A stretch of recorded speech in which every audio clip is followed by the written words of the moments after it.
So, last video, someone had asked me, will the Vive Index have its own full body tracking sensors for VR chat, or do I have to use the Vive full body tracking sensors with the Valve Index? So, I had told him, or her, that I would go and email Gaben himself and ask him this question. I said, hey, is there going to be full body tracking sensors that come with the Vive Index, or we just have to wait and see? And he didn't respond, so that leads me to conclude that we have to wait and see May for the community reveal if there's going to be full body tracking. Sorry this episode is so late. I got really busy, so this is going to be some old news today. But, alright, here we go.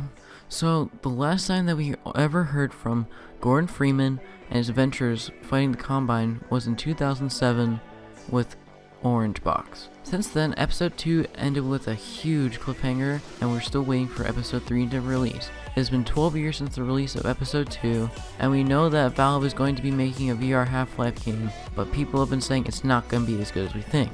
But the downside to this VR game is that it's going to be a prequel to Half-Life 2, so we are still going to be left hanging from the end of episode 2. In August of 2017, the former writer for Half-Life, Mark Laidlaw, on his website wrote a statement about Episode 3. The statement that he wrote will be the closest thing to closure that we will ever get in the Half-Life series. Mark Laidlaw had described what he had wanted to happen at the end of the trilogy. Since then, many community-driven projects have emerged. Some projects like Episode 3 Jam, and many more ambitious projects.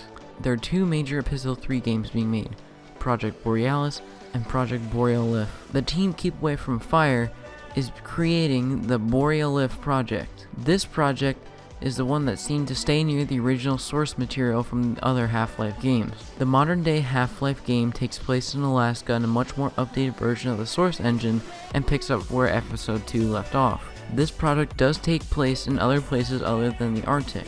Boreal-Alpyh is meant to be a more modern version of a Half-Life game while still being in the source engine. Boreal-Alpyh is using a more advanced version of the source engine 1, while Borealis is using little to no source engine development whatsoever. The game development of this game is not going to be moving very quickly. This is meant to be a passion project, and the team has other jobs outside of this. They will be making no money from this whatsoever. The game is going to be completely free. Boreal-Alpyh has a direct source engine license from Valve saying that they're allowed to create a community-driven project about Half-Life and use its source code. AI aspect of the Combine has been given a lot of attention.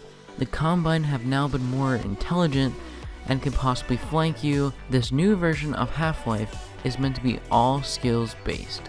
Thanks for watching, and I will see you guys all later.